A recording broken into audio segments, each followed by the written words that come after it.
Mahasiswa Universitas Negeri Lampung terus bergerak menyuarakan keadilan, merapatkan barisan dan mengawal proses hukum yang hingga kini masih terus berjalan. Mereka sedang berduka karena salah satu rekannya dari Fakultas Ekonomi dan Bisnis tewas setelah mengikuti kegiatan pendidikan dasar organisasi pecinta alam. Dugaan penganiayaan yang dilakukan oleh senior menjadi modal bagi keluarga untuk mengambil langkah hukum. Lalu benarkah tewasnya korban ini akibat tindakan yang kebablasan? Bersama saya Kristanti Yosefa, Anda menyaksikan Fakta. Hidup mahasiswa! Hidup rakyat Indonesia! Hidup rakyat Indonesia! Keadilan untuk Pratama! Keadilan untuk Pratama!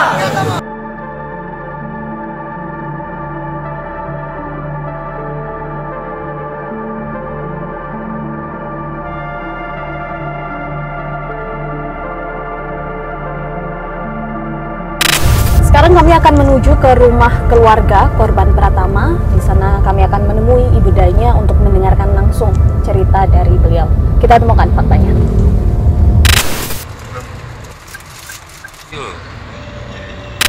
Sekarang kami sudah bersama dengan ibunda dari korban Pratama Wijaya Kusuma. Bu Wirna, sebelumnya kami mengucapkan turut berduka cita sedalam-dalamnya atas musibah ini. Kalau kami boleh ingin mendengar dari kesaksian Ibu ya, waktu pertama kali bertemu dengan Pratama seusai pulang dari Diksar, apa yang Ibu ingat saat itu? Kondisinya, apa yang Ibu lihat? Pertama saya nyebut anak saya udah jam 10 lewat setengah 11-an di Unila, dengan keadaan anak saya udah kumal, ucel. Di situ saya sempat terangkul sambil nangis. Ya Allah nak, kataku, alangkah kotor kamu, segituin. Di situ sempat saya peluk dia, terus dia naikin tasnya. Ada cewek dua datang nyamperin saya, salam, dengan katanya gini, tante, luka-luka Pratama udah kami obatin. Terus saya sempat ngomong, emang Pratama luka segitu? Iya tante, luka-luka, katanya kayak gitu. Terus kata almarhum, ayo mah cepet pulang, kata dia. Terus kita pulang kan, dia bawa motor sebentar, saya suruh gantian karena gue yang geleng. Saya gantian, terus kita pulang. Nyampe di jalan, dia emang sempat ngomong kan, mama ngapain baik-baik sama orang dua itu. Nah kan aku nggak ada apa-apa karena cewek dong. Orang dua itu sempat jijilin Odo di lumpur yang ada batunya, sampai hidung Odo kena masuk lumpur sama mulutnya. Saya emosi, pengen balik, nggak boleh sama almarhum dong. Maksudku cewek kok jahat banget sama anak saya. Terus gak boleh, kata anakku, jangan mama, orang itu rame, nanti mama kena. Udah ini lapar banget mama, katanya cariin mie ayam. Terus kita berdua cari mie ayam, dapet, kita pulang. Di atas motor emang kerasa loh, udah geleng-geleng gini. Kenapa nak, segitu? Enggak ma, cepetan, kata dia. Nyampe di rumah, dia bawa tasnya, ditaruh depan pintu. Dia duduk. Saya masuk ngambil mangkok, saya mau makan mie ayam itu. Saya lagi ngambil mangkok, cibuk, katanya. Dia pingsan. Jadi sempat aku buka, saya ganti bajunya, so saya lap-lap, saya foto karena ada luka lebam di badannya itu biru-biru. Luka, di sininya biru mbak, aduh. Di sininya luka, terus di sini luka-luka kan. Sampai kukunya ini copot mbak. Aku bawalah ke rumah sakit, dia nggak mau. Dia bilang, mama jangan sampai ketahuan. Mama jangan ngomong-ngomong masalah ini, nanti orang ketahuan sama Udonya, ini diancam mama. Jadi saya itu nggak boleh cerita-cerita tentang luka-luka dia itu, nggak boleh loh. Selama 5 bulan itu, sebelum sampai akhirnya Pratama meninggal dunia, apakah dia terlihat mengalami trauma? Iya, benar. Dia kalau pulang selalu pakai jaket mbak, dia itu kayak ngeliat-liat belakang terus. Kalau ada tamu dia nggak berani keluar. Walaupun saudara gedor-gedor nggak berani dia buka pintu kalau nggak saya. bulan Februari dia udah mulai sakit, kepala sakit, kerantangan. Dikata dokter Melan, scanning hari ini katanya, di scanning dia ngomong ini ada gumpalan darah ibu. Ibu dengan catatan ini harus nggak tahu ini apa lagi ini di dalamnya ini katanya. Kamu harus ke Abdul Muluk di sana yang ada bedah syaraf, di sini nggak ada.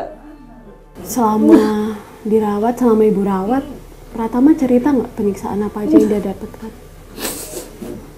Emang dia cerita Mbak, bahwa dia ditendang dadanya, perutnya, diinjek-injek. Itu kan sebenarnya dari awal nggak terima loh.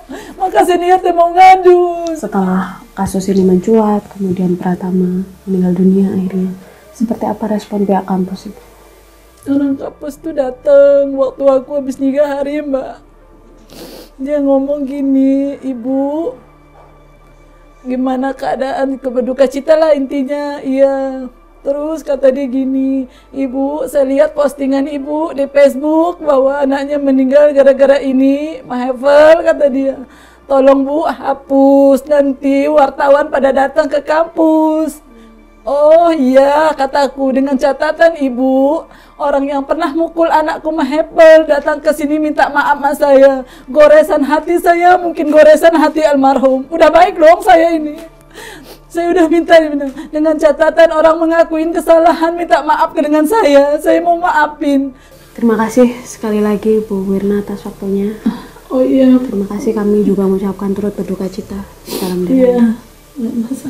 Selamat sore Bang Ichen, Ya, saya selamat Tanti sore, Mbak dari Tanti. Fakta TV One. Ya, siap gimana Mbak Tanti? Bang Ichen ini adalah kuasa hukum dari korban Pratama ya? Pratama dan kawan-kawan. Baik. Bang Ichen, apa saja kemudian kejanggalan yang ditemukan oleh pihak kuasa hukum? Ya, yang pasti untuk kejanggalan dari tim kuasa hukum banyak sekali. Yang pertama dari luka lebam dan luka di leher, itu sangat kejanggalan. Itu yang kami harapkan dari tindakan kawan-kawan dari kepolisian untuk mengungkap kasus itu, sehingga nanti adanya terbuktinya itu adanya tindak pidana kekerasan gitu. Oke, kalau secara rekam medis, bukti-bukti rekam medis yang sudah dimiliki oleh pihak kuasa hukum, apa saja temuannya, Mas? Ya, Mungkin untuk bisa ditunjukkan juga. temuan dari rekam medis itu dari klien kami. Yang pertama itu dari atas nama Alvaris. Alvaris itu dia ada gendang telinga itu pecah. Itu kan sudah terbukti di rekam medis dari Adpen di Adpen dan urip gitu. Kalau Adpen kan cuma sekitar kemarin itu memang ada infeksi, tapi kalau di urip itu jelas di sana ada gendang telinga pecah gitu. Oke. Kalau dari korban Pratama sendiri? Kalau untuk rekam medis dari Malahyati dan Abdul Muluk di sana terbukti ada gumpalan darah di kepala. Gitu. Gumpalan darah kepala itu yang menyebabkan meninggalnya korban Pratama. Kejanggalan-kejanggalan yang ditemukan oleh pihak kuasa hukum? Untuk kejanggalan-kejanggalan yang ditemukan dari tim kuasa hukum banyak, diantaranya itu di sini kita ada beberapa foto, diantaranya itu ketika korban itu pulang ke rumah itu di sini ada semacam kayak jeratan tali di leher. Gitu. Ini di leher jelas banget ada jeratan tali. Yang kedua itu di dada itu semacam lebam di dada sebelah kanan. Itu jelas di sini ini yang kita pengen usut tuntas terkait masalah tindak kekerasan ini. Yang ketiga itu di tangan juga ada lebam juga di sini. Gitu. Untuk tim kuasa hukum kami yang sangat fatal itu ada jeratan di leher. Gitu. Ini yang kami pertanyakan dan kami serahkan juga ke pihak penyidik untuk mengungkap kasus ini. Buat teman saya Julio dari bawah sini, dia disuruh jongkok dari sini, jongkok ke atas itu sambil teriak.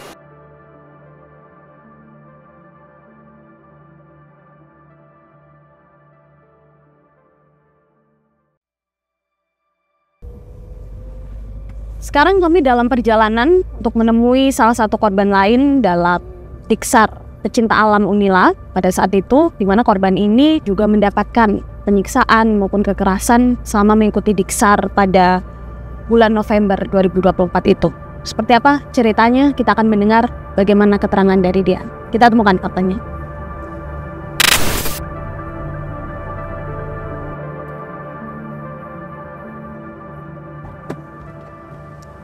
Kebetulan korbannya ada di kantor kuasa hukumnya. Kita akan coba masuk ke dalam. Permisi, Assalamualaikum. Mas Faris, gimana kabarnya sekarang? Baik. Baik ya. Betul pada saat itu ikut Diksar ya? Ya. Kalau bisa diceritakan waktu itu Diksarnya dimulai dari mana, Mas? Kita tuh awalnya itu berangkat dari Unila, dari FEB. Oh, titik kumpul awalnya ya? Jam 8 pakai truk pickup, 8 malam. Jam 8 malam kami berangkat. Itu bukannya kami langsung ke Gunung Desa Talamulia. Tiba-tiba kami dibawa ke Masjid An-Nur. Kami ingin Mas Faris untuk menunjukkan titik-titik mana saja jejak perjalanannya sampai kemudian mengikuti Diksar ini semuanya. Bisa diceritakan? Bisa. Oke. Kita ke Masjid An-Nur ya, Mas? Ya.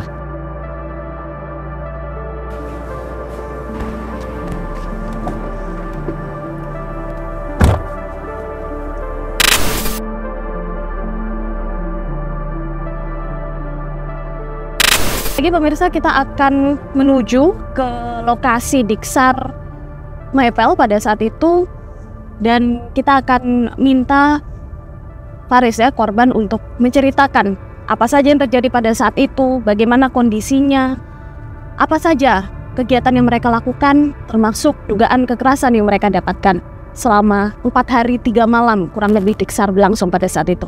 Kita temukan faktanya. Waktu itu benar ada penganiayaan atau kekerasan yang didapat? Oh iya. Kayak gimana tuh bentuk penyiksaannya? Di awal-awal tuh para senior tuh memang masih pakai botol aqua. Masih botol aqua yang biasa kosong, dipetung-petung pakai botol itu. Ke kepala? Iyalah, ke kepala, ke badan tuh masih mending. Cuman awal-awal yang memulai kekerasan itu pertama-tama itu tamparan. Nah, tamparannya itu dari alumni. Nah, setelah itu udah mulailah kekerasannya itu makin karena udah mulai dihutan kan, udah mulai bebas.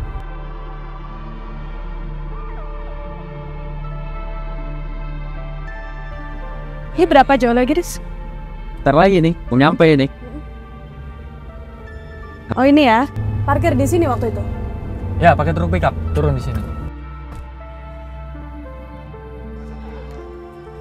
Oke, ini kita udah sampai di Masjid An-Nur. Ini adalah titik kumpul awal ya? Ya. Di mana waktu itu? Jadi kita diturunin di sini. Dan kami disuruh baris berenam. Taruh tas gunungnya di sini. Ada ke sana, baris kami. Nah, waktu itu kami dibilang kalian akan memulai perjalanan. Kalian harus menyelesaikan apa yang kalian mulai. Kami baris di sini, disuruh bilang ke orang tuanya di chat kalau untuk 4 hari ke depan itu bakal nggak bisa telepon. Kata seperti nggak ada sinyal gitu. Setelah ngabarin orang tua, dikumpul HP-nya. Di sini ini kami berlima dan ada 1 orang di sini. Senior. Lalu kami pasang headlamp. Kami jalan dari sini sana mulai. Terus ke sana ya, naik ya? Iya.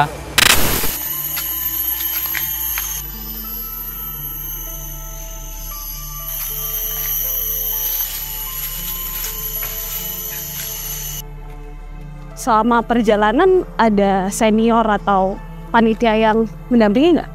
Ada. Berapa orang?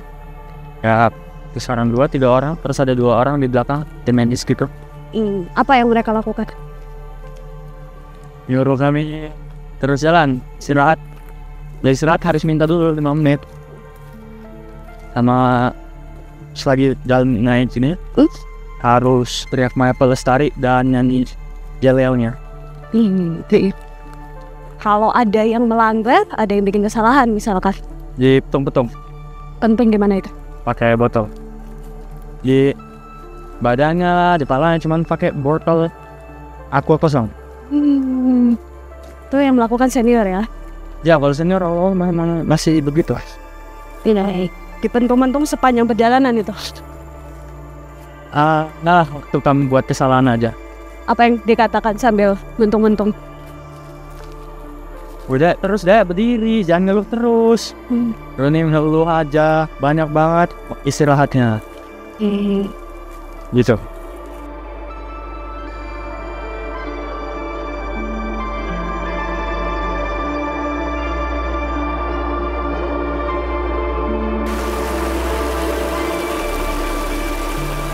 Nah waktu itu, jadi di atas sana itu kan udah mulai lapangannya.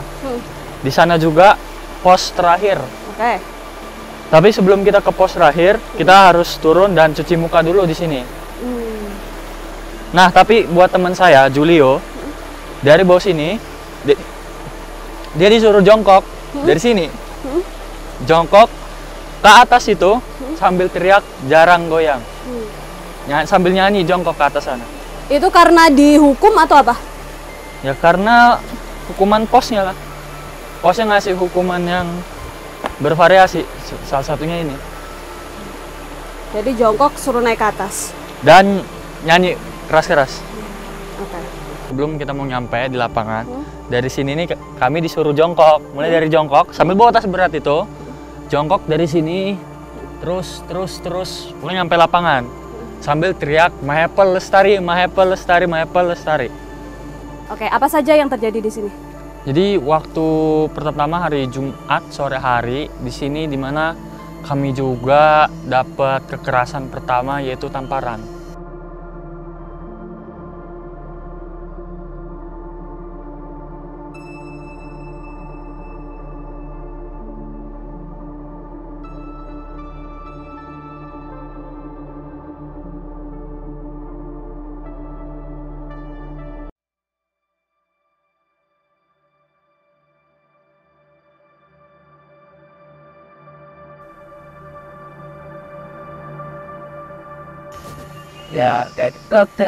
Nah, jadi kita udah nyampe di lapangannya di sini.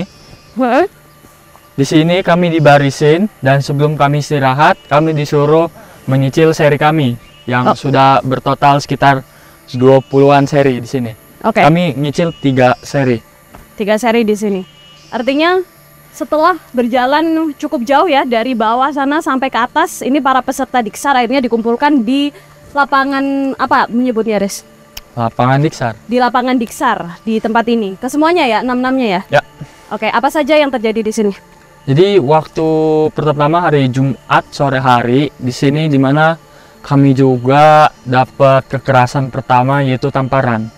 Tapi nggak langsung tamparan, kami disuruh makan dulu, disediain nasi dan tempe, taruh tasnya, barisin di sini, disuruh nyanyi yel-yel, nggak becus nyanyinya, itulah ditampar. Lu ngomong apa tadi dek? Mahapel tapi salah nyebut, nih kayak gitu.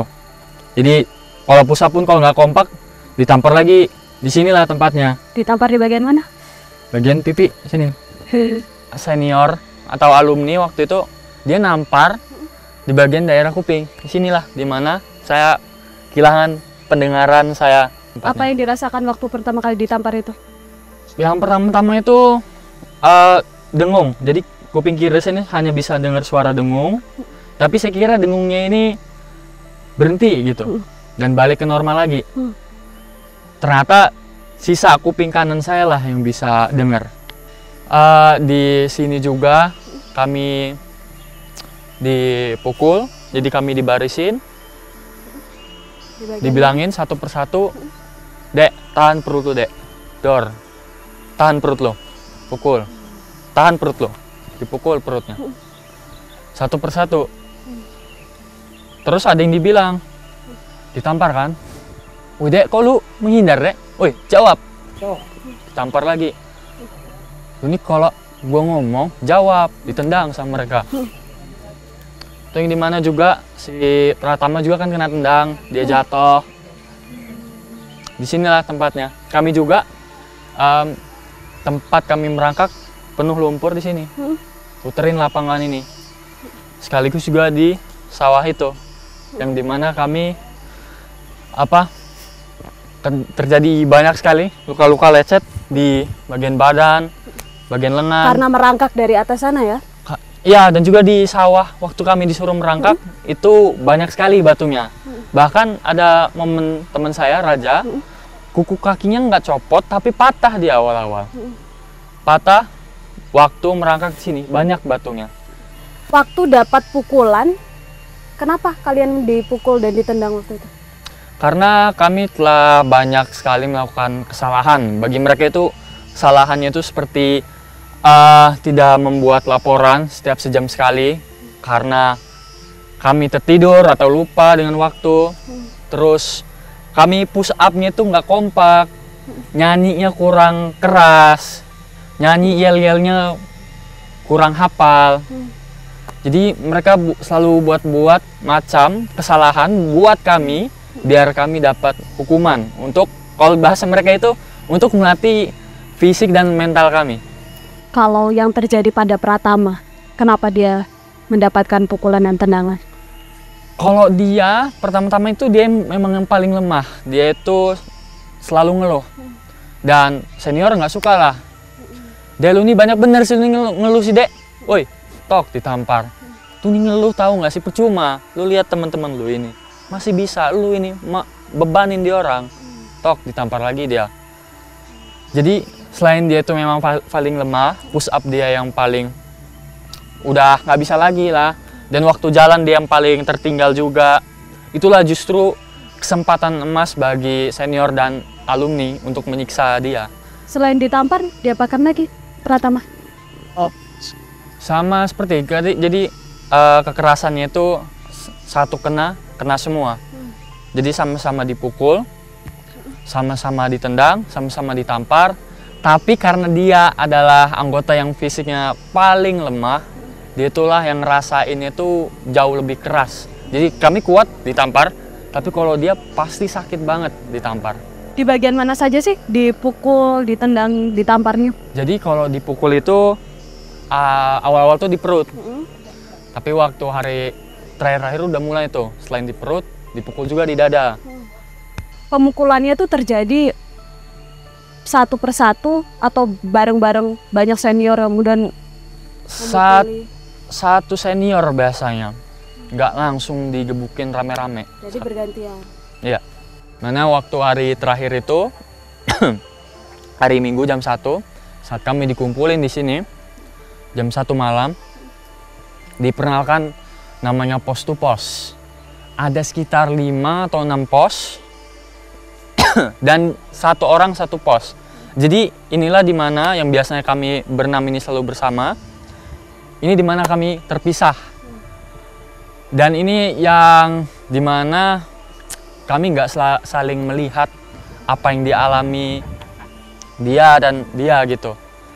Karena kami punya pos masing-masing, kekerasannya pun beda-beda juga waktu hari terakhir.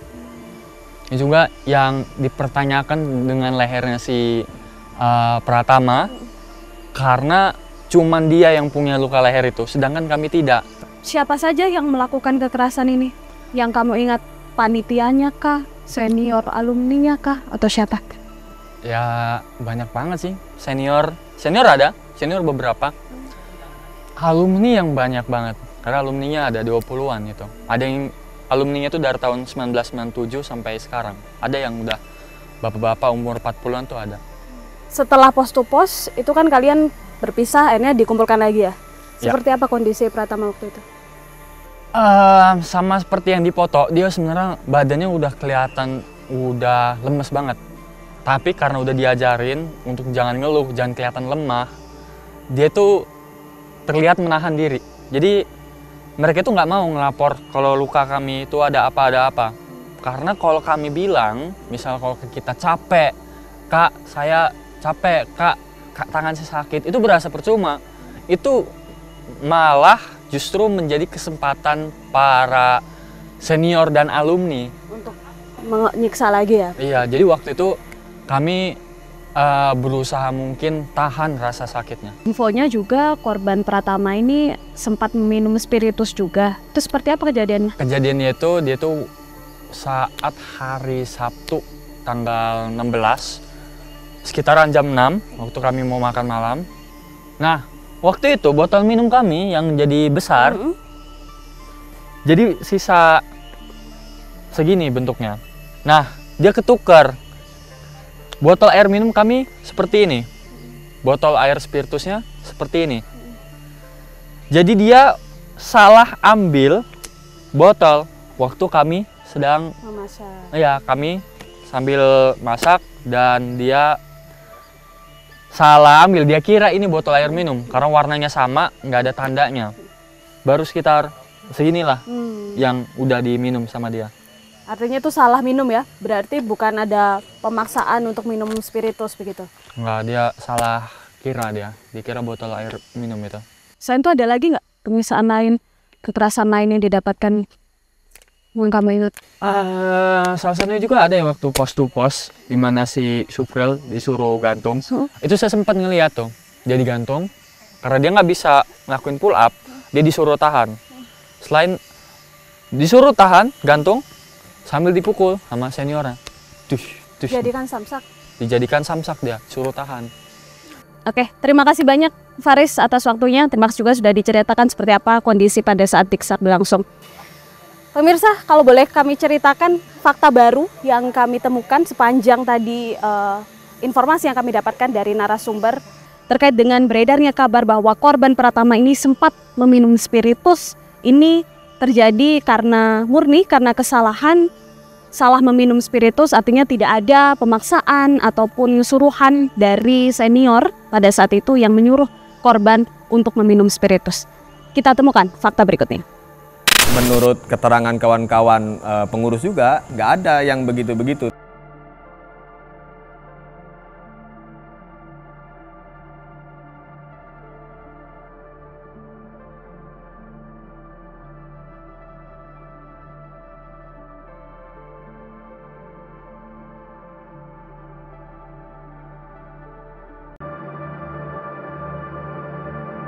Bersama kami kini sudah ada kuasa hukum dari mahasiswa pecinta alam atau Mahepel FEB Unila, Mas Chandra Bangkit. Selamat malam, Mas. Malam.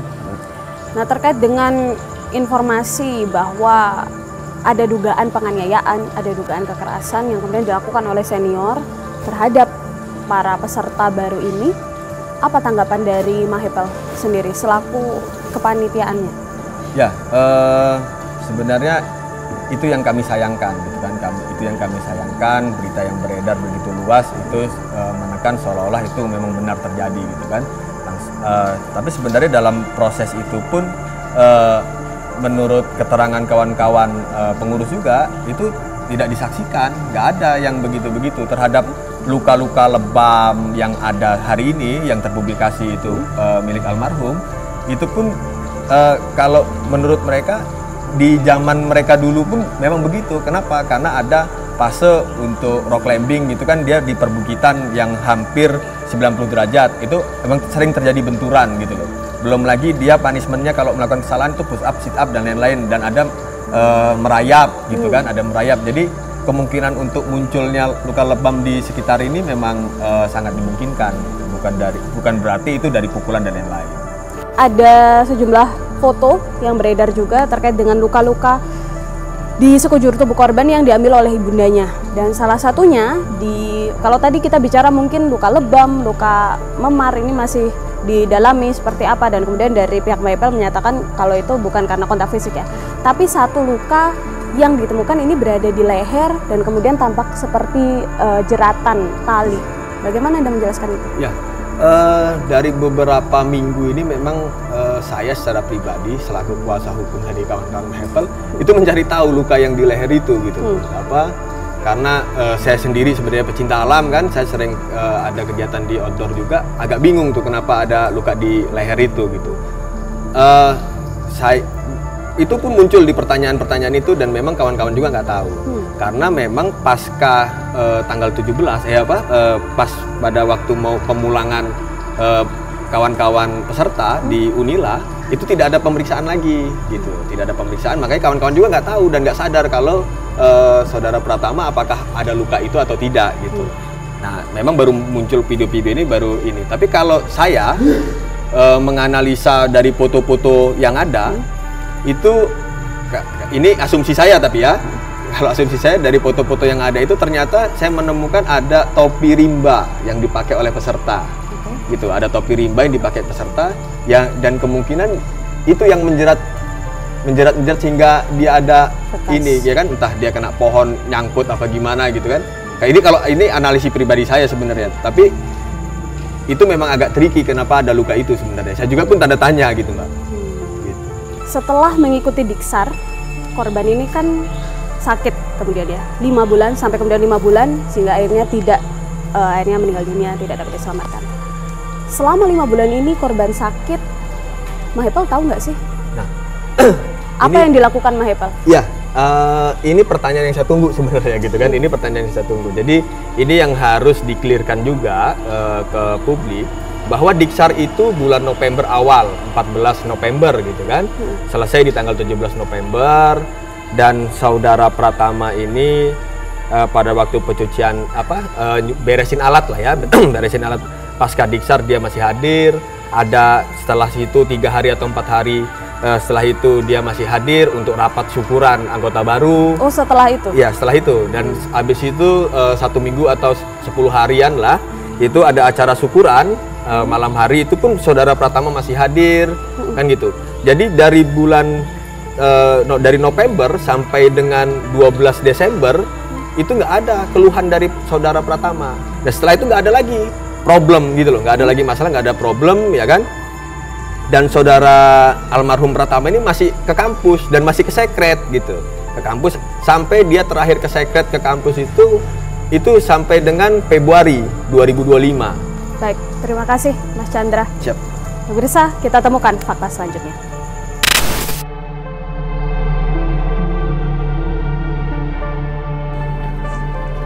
Sejumlah saksi masih terus diperiksa, penyelidikan juga masih berlanjut di Polda Lampung. Hari ini kita akan mencari tahu seperti apa perkembangan terbaru dari kasus dugaan penganiayaan terhadap mahasiswa di Unila ini. Kita temukan faktanya.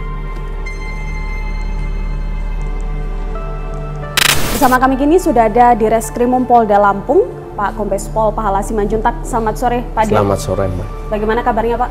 Kabar baik.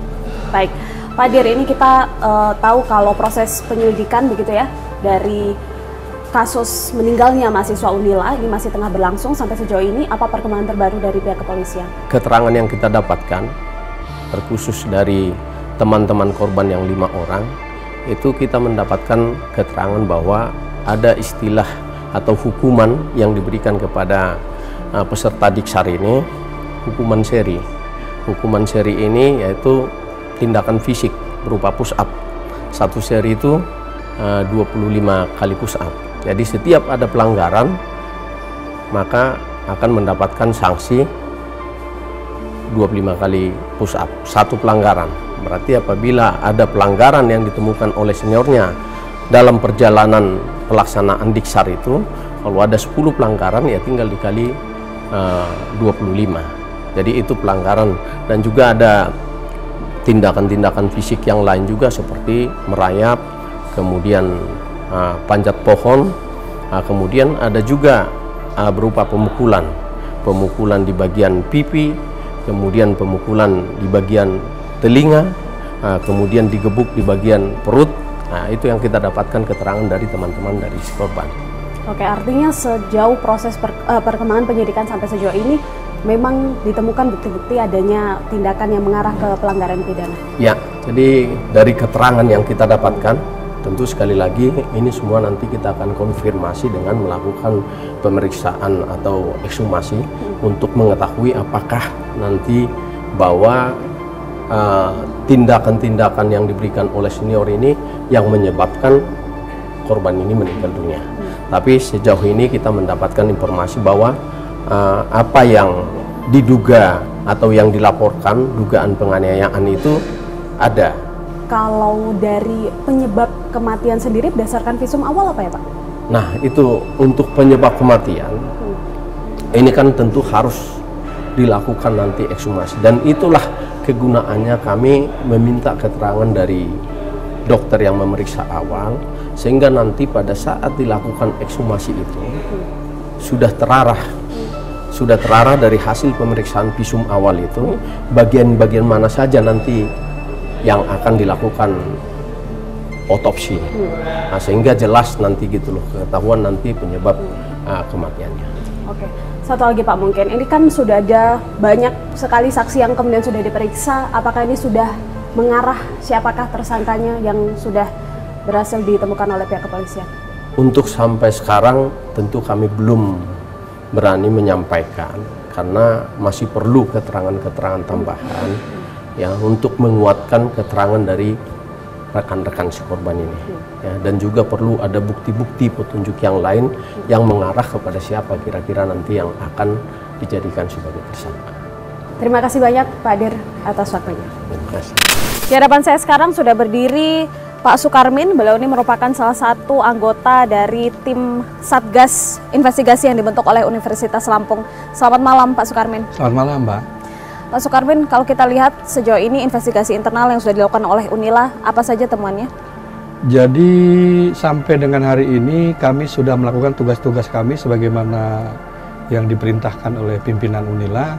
Pertama, kita mengumpulkan alat-alat bukti, dokumen-dokumen, video-video yang ada dan beredar selama kegiatan.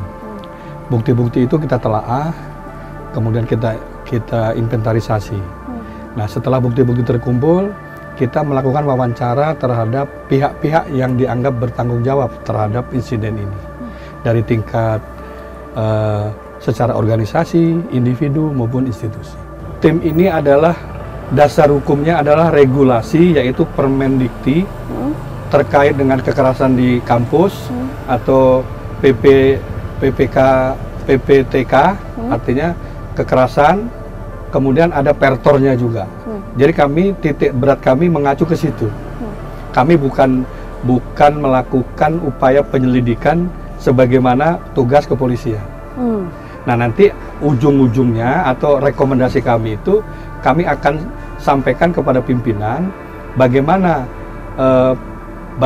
pelaksanaan peraturan yang regulasi yang ada selama ini di tingkat pengawasan sampai tingkat pelaksanaannya untuk organisasi. Jika terjadi adanya pelanggaran, tapi memang akan ada mekanisme sanksi dalam peraturan yang Bapak sebutkan tadi? Harus ada, karena di dalam peraturan kementerian dan rektor udah mengatur sanksinya juga. Ini contoh ini ya, contoh aja ini, kalau memang dia terbukti melakukan pelanggaran, tentu kalau bagi tenaga pendidik, itu ada kode etik ASN-nya. Bagi mahasiswa, tentu juga ada aturannya, yaitu misalnya ini sementara dia dinonaktifkan dulu, misalnya sementara seperti itu, sampai dengan nanti nunggu penyelidikan di kepolisian apa hasilnya. Kalau ternyata oleh kepolisian tidak bersalah, berarti kan hanya terjadi pelanggaran,